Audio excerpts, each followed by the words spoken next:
رمضان کا لفظ نکلا ہے رمضان سے۔ رمضان کا معنی ہوتا ہے جلا دینا۔ جس طرح آگ لکڑیوں کو جلا کر راکھ کر دیتی ہے، اسی طرح رمضان المبارک کی رحمتیں انسان کے گناہوں کو جلا کر راکھ کر دیتی ہیں۔ نبی محترم صلی اللہ علیہ وآلہ وسلم نے فرمایا، من صام رمضان ایمانا و احتسابا قد غفر له ما تقدم من ذنبه۔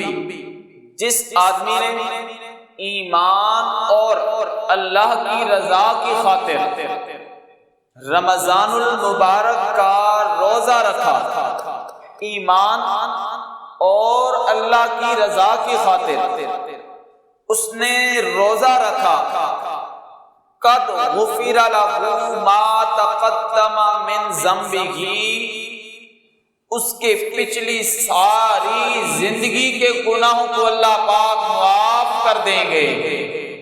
من قام ایمانا و احتسابا غفر له ما تقدم من ذنبه، اور جس آدمی نے رمضان المبارک کی رات کے اندر قیام کیا ایمان اور اللہ کی رضا کی خاطر، اس کی پچھلی ساری زندگی کی راتوں کے جتنے گناہ ہوں گے اللہ پاک ان کو معاف فرماتے ہیں۔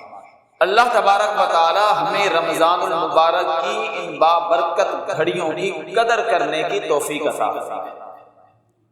یہ بابرکت گھڑیاں ہیں۔ نبی محترم صلی اللہ علیہ وآلہ وسلم نے فرمایا، جو بندہ روزہ رکھتا ہے اللہ تبارک و تعالی اس کو روزہ رکھنے کا ثواب خود عطا کرتا ہے۔ نماز کا ثواب بھی اللہ ہی دیتا ہے، حج اور زکوٰۃ ان عبادات کا ثواب بھی اللہ تبارک و تعالی عطا کرتے ہیں۔ لیکن رمضان المبارک کے روزے کے متعلق کیوں کہا گیا کہ جو بندہ رمضان المبارک کا روزہ رکھتا ہے اس کا ثواب میں خود اللہ پاک دیتا ہوں؟ اس کی وجہ یہ ہے، نماز بندہ پڑھ رہا ہو اس کے اندر ریاکاری آ سکتی ہے، حج بندہ کرنے جا رہا ہو ریاکاری اور دکھلاوا آ سکتا ہے، زکوٰۃ ادا کرنے لگا ہے ریاکاری کا شبہ اس کے اندر پایا جا سکتا ہے۔ لیکن روزہ ایک ایسی عبادت ہے کہ اس کے اندر ریاکاری کا شبہ نہیں پایا جا سکتا، اس کے اندر ریاکاری نہیں ہو سکتی۔ وہ کس لحاظ سے؟ گھر کے اندر 4 افراد ہیں، 4 افراد میں سے ایک فرد نے روزہ نہیں رکھا ہوا، باقی کے 3 فرد کو معلوم نہیں ہوگا۔ 2 افراد نے روزہ رکھا ہوا ہے، 2 نے نہیں رکھا ہوا، تو 2 کو معلوم نہیں ہوگا کہ اس نے روزہ رکھا ہوا ہے یا نہیں رکھا ہوا۔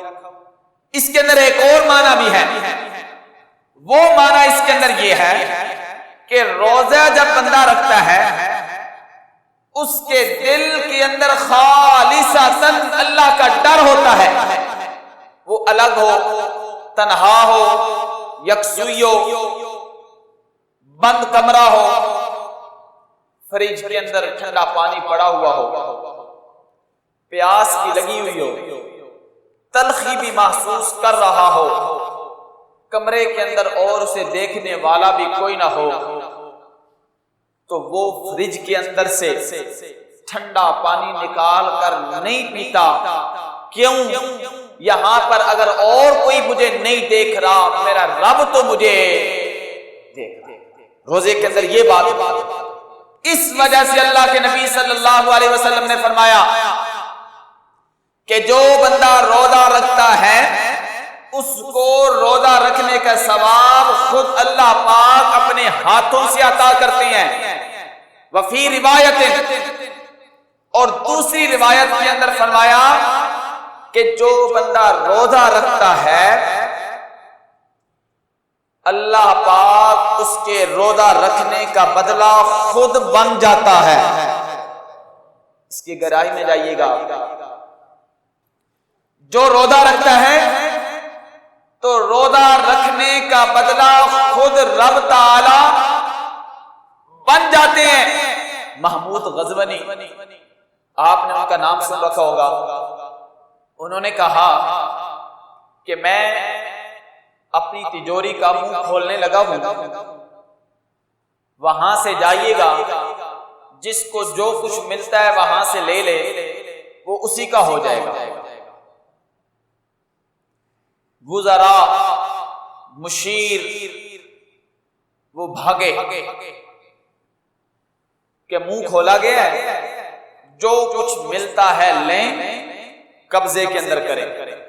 محمود کی ایک لونڈی تھی، وہ اٹھی اپنی جگہ سے، اس نے اٹھ کر محمود کے کاندھے پر ہاتھ رکھ لیا. کون ہے؟ لونڈی ہوں، جاؤ نا تو بھی جا کر میری تجوری سے جو کچھ ملتا ہے وہاں سے لے لو. وہ کہنے لگی مجھے خزانوں کی ضرورت نہیں ہے، مجھے خزانوں کے مالک کی ضرورت ہے. جب خزانوں کا مالک میرا ہو گیا تو سارے خزانے ہی میرے ہو گئے. اللہ پاک فرماتے ہیں تو روزہ رکھ، روزہ رکھنا تیرا کام ہے اور اس روزے کا بدل بن جانا میں پروردگار کا کام ہے. روزہ تو یہ رحمتوں والا مہینہ، عظمتوں والا مہینہ، برکتوں والا مہینہ، اللہ پاک ہمیں اس کی قدر کرنے کی توفیق عطا فرمائے. اب ایک دوسرے عنوان کی طرف میں جانا چاہتا ہوں. دوسرا عنوان یہ ہے کہ اللہ تبارک و تعالی نے امت محمدیہ کے لیے رمضان المبارک کے روزوں کے اندر آسانی پیدا کر دی ہے. میرا جملہ دوبارہ سنیے گا، پھر میں نے اس کے اوپر بات کرنی آگے. رمضان المبارک کے روزوں کے اندر اللہ تبارک و تعالی نے آسانی کیا پیدا کر دی ہے. اگر ہم سابقہ امتوں کو دیکھتے ہیں تو سابقہ امتوں کے اندر ہمیں ملتا ہے وہاں پر روزہ رکھنے والوں کے لیے مشقت تھی، تکلیف تھی، لیکن اللہ پاک نے اس امت کے لیے روزہ رکھنے کے اندر آسانیاں پیدا کر دی. سنے قرآن پاک کا ایک مقام، دوسرا پارہ ہے، سورت کا نام ہے سورت البقرہ. وَكُلُوا وَاشْرَبُوا حَتَّى يَتَبَيَّنَ لَكُمُ الْخَيْطُ الْأَبْيَضُ مِنَ الْخَيْطِ الْأَسْوَدِ مِنَ الْفَجْرِ ثُمَّ أَتِمُّوا الصِّيَامَ إِلَى اللَّيْلِ. حضرت قیس رضی اللہ تعالیٰ مزدور صحابی ہیں، محنت مشقت کرنے والے ہیں. شام کے وقت محنت مزدوری کر کے گھر پہنچے. گھر والی سے کہا کچھ کھانے کے لیے لاؤ. اس نے کہا گھر تو کچھ ہے نہیں، میں ہمسایوں سے پڑوس سے کچھ معلوم کرتی ہوں، پتہ. گھر والی پڑوس کے گھر گئی کچھ کھانے پینے کا سامان لینے کے لیے. واپس آئی، اتنے کے اندر حضرت قیس کی آنکھ لگ چکی تھی، سو گئے.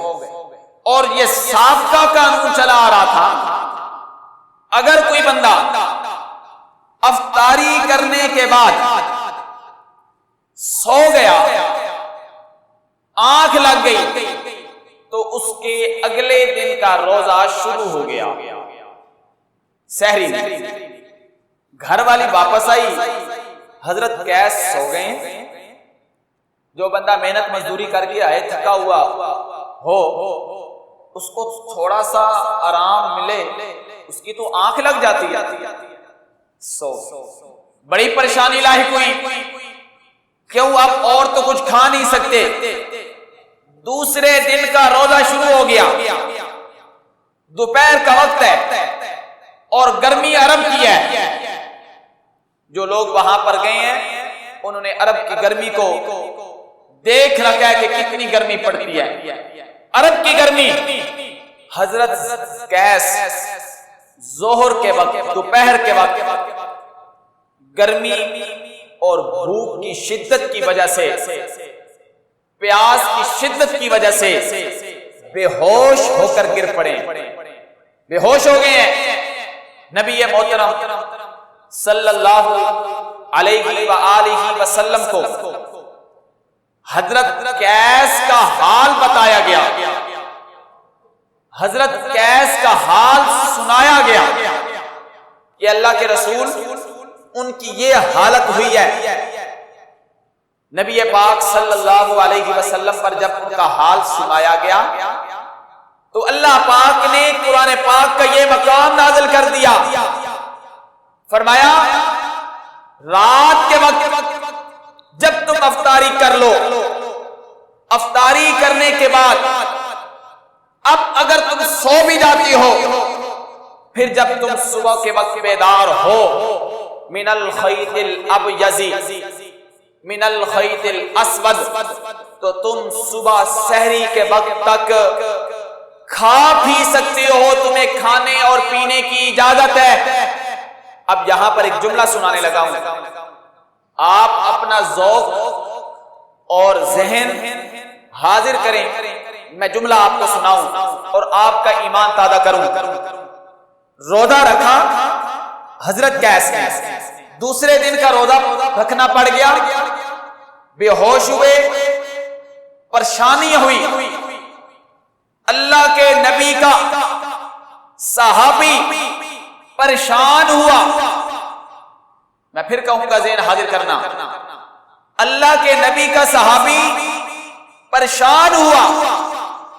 اللہ پاک اپنے محبوب پیغمبر کے یار کی پریشانی، یاروں کی پریشانی برداشت نہ کر سکا، اللہ پاک نے قانون بدل کر رکھ دیا اور یہ کہا کہ آج کے بعد سحری کے وقت تک تم کو کھانے پینے کی اجازت ہے۔ قانون بدل کر رکھ دیا اور امت محمدیہ کے لیے آسانی پیدا کر دی کہ پہلے جس طرح کہ ایک دفعہ آرام کے لیے سو جاتے، لیٹ جاتے، نیند طاری ہو جاتی، اس کے بعد کھانے پینے کی اجازت نہیں تھی، ہم اس قانون کو بدل رہے ہیں، اب تمہارے لیے سحری کے وقت تک کھانے پینے کی اجازت۔ اب اس کے ساتھ ایک حدیث پاک ملانے لگا، پھر نبی پاک صلی اللہ علیہ وآلہ وسلم نے سحری کھانے کے متعلق ایک حدیث پاک ارشاد فرمائی، آپ نے فرمایا سحری کیا کرو، سحری کھایا کرو، سحری کو چھوڑ کر تم یہود و نصارہ کی مشابہت اختیار نہ کیا کرو۔ پہلے قانون کیا تھا کہ سحری نہیں کرنی، جب سو گئے ہیں بس اب کھانے پینے کی اجازت نہیں ہے۔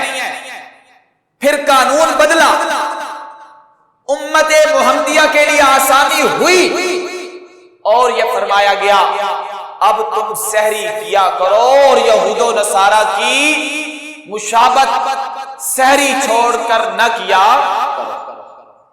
تو اللہ تبارک و تعالی نے امت محمدیہ کے لیے روزے رکھنے کے اندر کیا پیدا کر دی ہیں؟ آسانیاں پیدا کر دی ہیں۔ ایک مثال میں نے آپ کے سامنے رکھی، ایک اور مثال سنیے گا، فرمایا احل لکم لیلۃ الصیام الرفث الی نسائکم ہن لباس لکم وانتم لباس لہن۔ پہلے شریعت کے اندر، سابقہ شریعت کے اندر جس طرح دن کے وقت گھر والی کے پاس جانا حلال نہیں روزوں کے اندر، اسی طرح راتوں کے اندر بھی اس کے پاس جانا حلال نہیں۔ ایک صحابی رسول ہے، انہوں نے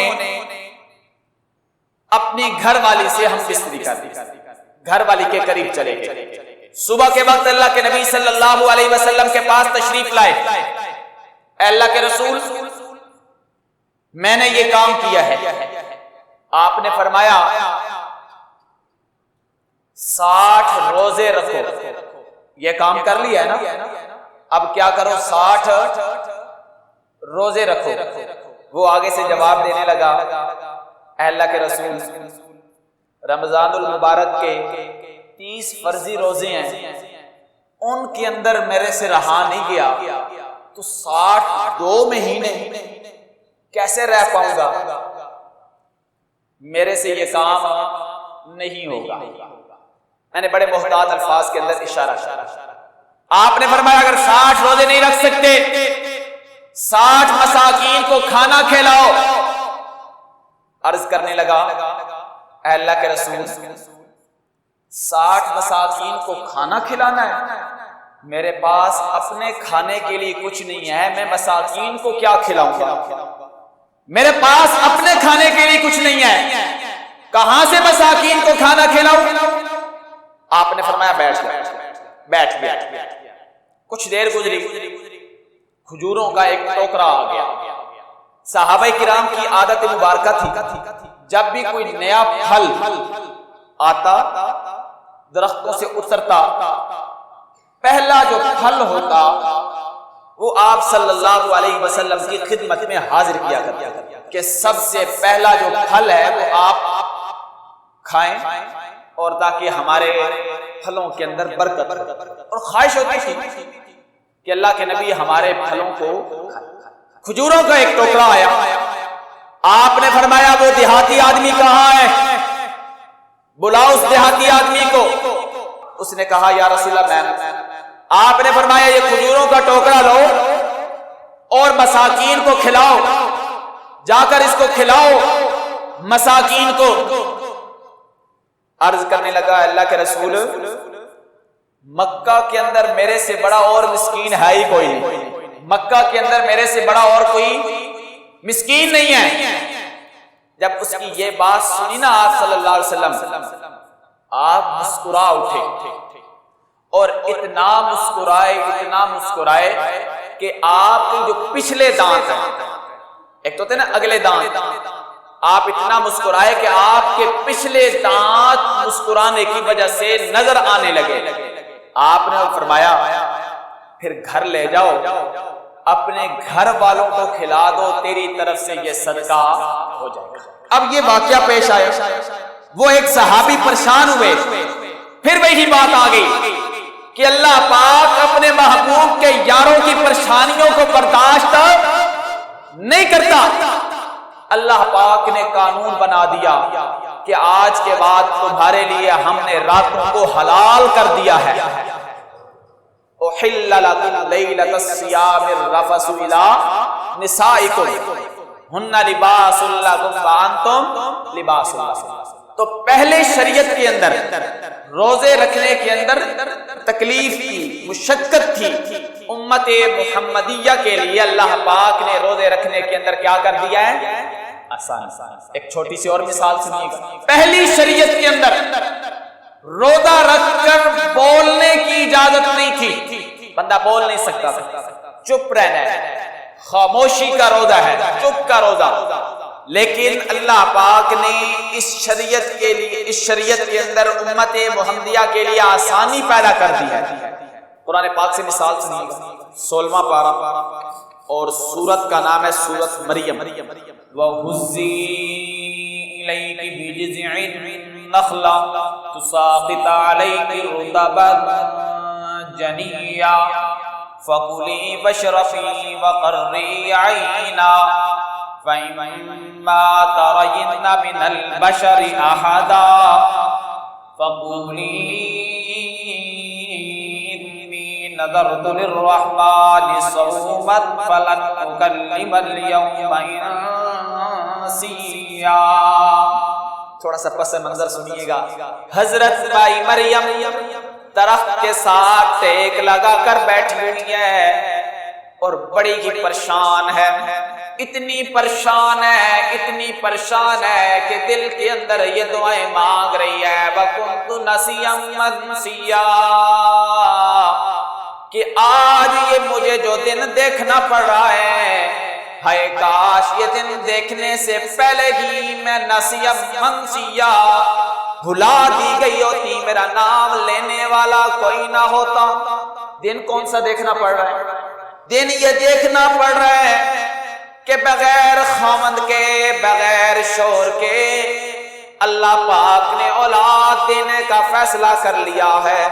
جب میں بیٹا اٹھا کر لوگوں کے سامنے جاؤں گی، کیا کہیں گے لوگ؟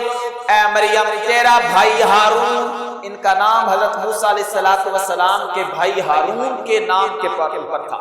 اے مریم تیرا بھائی ہارون بھی ایسا نہیں تھا، اے مریم تیری والدہ اور تیرا باپ عمران بھی ایسا نہیں تھا، اور اے مریم تیرا خالو حضرت زکریا وہ بھی ایسے نہیں تھے۔ بڑے مقدس خاندان کے ساتھ، بڑے مبارک خاندان کے ساتھ تو تعلق رکھنے والی ہے، یہ تو نے ایسا کیسے کام کر لیا کہ بغیر خامند اور بغیر شوہر کے تو بچہ لے کر آ گئی ہے؟ اب دل کے اندر تکلیف ہے کہ میں کیسے قوم کے سامنے جاؤں؟ رب العالمین سے یہ شکایت کر رہی ہے، دل کے اندر یہ التجائیں کر رہی ہیں وَكُنْتُ نَسِيًّا مَنْسِيًّا، یہ جو آج مجھے دن دیکھنا پڑ رہا ہے، ہائے کاش یہ دن دیکھنے سے پہلے ہی میں مر گئی ہوتی، میرا نام لینے والا کوئی نہ ہوتا۔ اللہ پاک نے فرمایا وَهُزِّي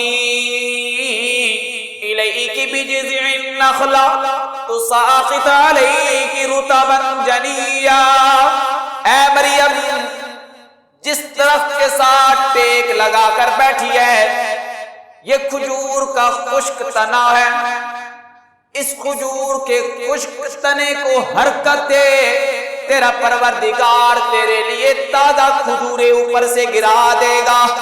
بلند آواز سے کہو یار، تیرے لیے تازہ کھجوروں کا انتظام کر دے گا۔ ایک چھوٹی سی بات، اللہ پاک حضرت مائی مریم سے درخت کو حرکت کیوں دلوانا چاہتے ہیں؟ حالانکہ مائی مریم بیت المقدس کے ایک حجرے اور کمرے کے اندر ہے، باہر سے تالے لگے ہوئے گئے، حضرت زکریا مائی مریم کا دروازہ کھولتے ہیں تو حضرت مریم کے کمرے کے اندر بے موسمی پھل پڑے ہوئے ہوتے ہیں۔ حضرت زکریا پوچھتے ہیں کہ اے مریم یہ پھل کہاں سے آئے ہیں؟ تو حضرت زکریا جواب دیتی ہیں کہ یہ پھل اللہ پاک کی طرف سے بھیجے گئے ہیں۔ وہاں پر اللہ پاک بے موسم پھل دے رہا ہے، بغیر مانگے دے رہا ہے، اور یہاں پر اللہ پاک حضرت مریم کو خشک کھجور کا تنا حرکت دینے کا حکم دے رہے ہیں۔ یا الہ العالمین، کھجور کے تنے کو حرکت دینے کا حکم تو نے کیوں دیا؟ حرکت نہ بھی دیتا، حرکت نہ بھی دی جاتی، یا الہ العالمین تیرا حکم ہوتا تو کھجوریں اوپر سے گر سکتی تھی۔ کہو بے شک گر سکتی تھی نا، گر سکتی تھی، پھر تو نے حرکت دینے کا کیوں حکم دیا؟ اشارہ اس بات کی طرف ملتا گیا، اے مریم جس طرح تیرا پروردگار کھجور کے خشک تنے سے تازہ کھجوریں اتار سکتا ہے، اسی طرح تیرا پروردگار تجھ سے بغیر خامد کے اولاد بھی پیدا کر سکتا ہے۔ اب ایک اور اشارہ کروں، ہے تو وقت ختم ہو گیا لیکن مضمون بڑا دلچسپ ہے، اشارہ کر دوں گا۔ حضرت مریم اللہ کی ولیہ ہیں، نبیہ نہیں ہے، کوئی عورت بھی نبیہ نہیں تھی، ولیہ تھی۔ حضرت مریم چاہتی ہیں کہ میرے ہاں بیٹا پیدا نہ ہو، اولاد نہ ہو۔ حضرت مریم چاہتی ہیں کہ میرے ہاں اولاد پیدا، بولو نا، اولاد پیدا نہ ہو، اور رب العالمین چاہتے ہیں کہ مریم کے ہاں اولاد پیدا ہو۔ پھر اختیار ولی کا چلا یا رب کا چلا؟ بولو یار، توحیدیوں بولو نا، پھر مرضیاں اور اختیارات کس کے چلے ہیں؟ اللہ کے چلے ہیں۔ ولی کے ہاتھ کے اوپر کرامت تو ظاہر ہوتی ہے، ولی کے ہاتھ کے اوپر کرامت ظاہر ہوتی ہے، لیکن کرامت ظاہر کرنے کے اندر ولی کا ہاتھ نہیں ہوتا، کرامت ظاہر کرنے کے اندر مرضیاں اور اختیارات پروردگار کے ہوا کرتے ہیں۔ وَهُزِّي إِلَيْكِ بِجِذْعِ النَّخْلَةِ تُسَاقِطْ عَلَيْكِ رُطَبًا جَنِيًّا، ہم کھجوریں اتار رہے ہیں، ان کو کھاؤ، اور تیرے پاؤں کے نیچے چشمہ بہ رہا ہے، اس چشمے سے پانی پیو۔ فَكُلِي وَاشْرَبِي، پھر جملہ ایک بڑا خوبصورت آ گیا، فَكُلِي وَاشْرَبِي، کھجوریں اتار رہے ہیں، کھجوروں کو کھاؤ، واشربی، پاؤں کے نیچے سے چشمہ جاری کر رہی ہیں، اس سے پانی پیو، اور ہم تجھ کو عیسیٰ جیسا بیٹا دے رہے ہیں، وَقَرِّ عَيْنَا، اس کو دیکھ دیکھ کر اپنی آنکھوں کو ٹھنڈا کرو۔ عیسیٰ جیسا بیٹا دے رہے ہیں، اس کو دیکھ کر کیا کرو، اپنی آنکھوں کو، وَقَرِّ عَيْنَا فَإِمَّا تَرَيِنَّ مِنَ الْبَشَرِ أَحَدًا فَقُولِي إِنِّي نَذَرْتُ لِلرَّحْمَنِ صَوْمًا فَلَن نُكَلِّمَ الْيَوْمَ إِنسِيًّا، بیٹے کو جب اٹھا کر لوگوں کے پاس جاؤ گی، اپنے گاؤں اور محلے کے اندر جاؤ گی، آگے سے باتیں کرنے والے ہوں گے، آگے سے الزام لگانے والے ہوں گے، تو نے ان سے کہنا ہے انی نذرت للرحمن صوما، میں نے رحمان کے لیے روزہ رکھنے کی نظر مان رکھی ہے، میں نے رحمان کے لیے روزہ رکھا ہوا ہے، نظر منت منوتی، میں نے منت مان رکھی ہے روزہ رکھنے کی، اور کون سا روزہ ہے، فَلَن نُكَلِّمَ الْيَوْمَ إِنسِيًّا، میرا روزہ یہ ہے کہ میں کسی کے ساتھ کلام نہیں کروں گی، بولوں گی نہیں۔ اور یہ جو کہنا ہے نا کہ میں نے کی نیت کر رکھی ہے، نظر مان رکھی ہے، یہ زبان سے نہیں کہنا، یہ اشارے سے بتانا ہے۔ اگر زبان سے کہہ دے گی تو پھر روزہ کیسا؟ تو عرض یہ کر رہا تھا کہ سابقہ شریعتوں کے اندر اللہ تبارک و تعالی نے روزے رکھنے کے اندر مشقت اور تکلیف رکھی ہوئی تھی، لیکن امت محمدیہ کے اوپر اللہ پاک نے احسان کرتے ہوئے ان ساری مشقتوں کو اور تکلیفوں کو ہٹا دیا ہے۔ یہ کیوں ہٹایا ہے؟ تاکہ میرے بندے یہ رمضان المبارک کے بابرکت جو چند گنے چنے ایام ہیں، ان کے اندر روزے رکھیں اور اپنے گناہوں کو معاف کروا سکیں۔ اس کے ساتھ ایک چھوٹا سا مسئلہ اور پھر بات ختم۔ جہاں پر روزہ رکھنے کا ثواب ہے نا کہ روزہ رکھا جائے، اسی طرح روزہ افطار کروانے کا بھی ثواب ہے۔ نبی محترم صلی اللہ علیہ وآلہ وسلم نے فرمایا کہ جو بندہ کسی کا روزہ افطار کرواتا ہے تو جتنا ثواب روزہ رکھنے والے کو ملتا ہے اتنا ہی روزہ افطار کروانے والے کو بھی ثواب۔ صحابہ نے عرض کیا یا رسول اللہ ہمارے پاس تو اتنا مال و دولت نہیں ہے کہ ہم دوسروں کے روزے افطار کروائیں۔